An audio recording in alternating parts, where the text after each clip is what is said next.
ಇವತ್ತಿನ ದಿವಸ ಎರಡನೇ ಡಿಸ್ಟ್ರಿಕ್ಟ್ ಕೋರ್ಟದ ಬಿಹೇವಿಯರ್ ಬಗ್ಗೆ ನಮ್ಮ ಎಲ್ಲ ಬಾರ್ ಅಸೋಸಿಯೇಷನ್ ಮೆಂಬರ್ಸು ಕಳೆದ ಒಂದು ವರ್ಷಗಳಿಂದ ತಕರಾರು ಮಾಡ್ತಾಯಿದ್ರು. ಅವರು ಯಾವ ಪರಿಸ್ಥಿತಿಯೊಳಗೆ ಯಾವ ಜೂನಿಯರ್ ವಕೀಲರಿಗೆ ಸೀನಿಯರ್ ವಕೀಲರಿಗೆ ಒಂದು ಯಾವುದೇ ಕಿಮ್ಮತ್ತು ಕೊಡ್ತಿದ್ದಿಲ್ಲ. ಎರಡನೇದಂತಂದ್ರೆ ಅವ್ರನ್ನ ಕರ್ವ್ ಮಾಡೋದು, ಕ್ರಾಸ್ ಮಾಡಲಿಕ್ಕೆ ವಿಟ್ನೆಸಸ್ ಬಂದ್ರೆ ವಿಟ್ನೆಸಸ್ಗಳಿಗೆ ಎನ್ಕರೇಜ್ ಮಾಡೋದು, ಕ್ರಾಸ್ ಮಾಡೋ ಸಲುವಾಗಿ ವಕೀಲರನ್ನ ಕರ್ವ್ ಮಾಡೋದು, ಮತ್ತು ವಕೀಲರಿಗೆ ಕಿಮ್ಮತ್ತು ಕೊಡ್ತಿದ್ದಿಲ್ಲ. ಇಂಥ ಪರಿಸ್ಥಿತಿಯೊಳಗೆ ಇನ್ನೂವರೆಗೆ ನಾವು ಬೆಳಗಾವದೊಳಗಿಂತ ಅದು ಯಾವಾಗೂ ಆಗಿಲ್ಲ, ಏನೂ ಬಾಯ್ಕಾಟ್ ಆಗಬಾರ್ದು ಅನ್ನೋದ್ರ ಬಗ್ಗೆ ಪ್ರಯತ್ನ ಮಾಡ್ತಾಯಿದ್ದು. ಈಗ ನಿನ್ನಿನ ದಿವಸ ನಮ್ಮ ವಕೀಲರು ಇದು ಹಾರ್ಸ್ ಶೋ ಇದ್ರೊಳ ಮೇಲೆ ಕೂತಾಗ ಅಲ್ಲಿ ಖಾಲಿ ಜಾಗಗಳೊಳಗೆ ಎಕ್ಸ್ಕ್ಲೂಸಿವ್ಲಿ ವಕೀಲರನ್ನ ಕುಂಡಿರ್ಬೇಕು ಅಂತ ಕಾಯ್ದೆ ಅದ. ಸುಪ್ರೀಂ ಕೋರ್ಟ್ದೊಳಗಾತು ಹೈಕೋರ್ಟ್ದಾಗಾತು ಇವತ್ತಿನವರೆಗೆ 50 ವರ್ಷಗಟ್ಟಲೆ ನಾವು ನೋಡ್ತಾ ಇದ್ದೀವಿ. ಆ ರೌಂಡ್ದೊಳಗೆ ಯಾರೂ ಕೊಡ್ತಕ್ಕದ್ದಲ್ಲ, ಇದು ವಕೀಲರ ಕೊಡ್ಬೇಕಂತೇಳಿ.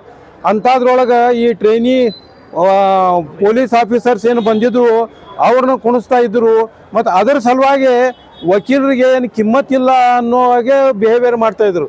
ಎರಡನೇದಾಗಿ ವಕೀಲರದು ಹಿಂದೆ ಅವ್ರ ಪಕ್ಷಗಾರ ಇದ್ದಾರೆ, ಹಿಂದೆ ವಕೀಲರು ಪಕ್ಷಗಾರ ಕೇಳ್ತಾ ಇದ್ದಾರೆ. ಅವ್ರದ್ದು ನಮ್ಮಂಗೆ ಒಂದು ಲೈಫ್ ಅದ ಅನ್ನೋದನ್ನು ಮರೆತು ಬಾಯಿಗೆ ಬಂದದ್ದನ್ನು ಮಾತಾಡ್ತಾ ಇದ್ರು ಅವ್ರು.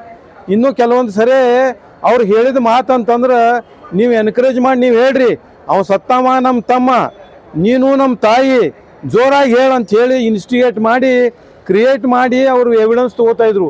ಕೆಲವೊಂದು ಸಲ ಅವರು ಯಾವುದೇ ಒಂದು ಅಡ್ಮಿಷನ್ ಕೊಟ್ಟ ನಂತರ ಅಡ್ಮಿಷನ್ಗೆ ಅನುಗುಣವಾಗಿ ಏನೂ ಕೇಳ್ತಿದ್ದಿಲ್ಲ, ಅದ್ರ ವ್ಯತಿರಿಕ್ತವಾಗಿ ಕೋರ್ಟ್ ಕ್ವಶನ್ ಅಂತ ಕೇಳಿ ಅದನ್ನು ಕ್ರಾಸ್ ಎಲ್ಲ ಸತ್ಯಾನಾಶನ ಮಾಡ್ತಿದ್ರು ಅವರು. ಅದರಿಂದ ಎಂಟೈರ್ ಬೆಳಗಾವಿ ಬಾರ್ನೊಳಗಿನ 3000 ಜನ ವಕೀಲರಿಗೆ ಇಷ್ಟು ಅನ್ಯಾಯ ಆಗ್ಯದ. ಈ ಅನ್ಯಾಯವನ್ನು ವರ್ಷಗಟ್ಟಲೆ ನಾವು ಸಹನ ಮಾಡ್ತಾ ಬಂದರೂ ಏನೂ ಉಪಯೋಗ ಆಗಿದ್ದಿಲ್ಲ. ಆದ ಕಾರಣ ನಾವು ಪ್ರಿನ್ಸಿಪಲ್ ಡಿ ಜಿ ಅವ್ರಿಗೆ ನಿನ್ನೆ ಹೋಗಿ ಭೇಟಿ ಆದೆವು. ಅವರು ಇವತ್ತು ನಮ್ಮ ಇದಕ್ಕೆ ಬಂದಿದ್ರು.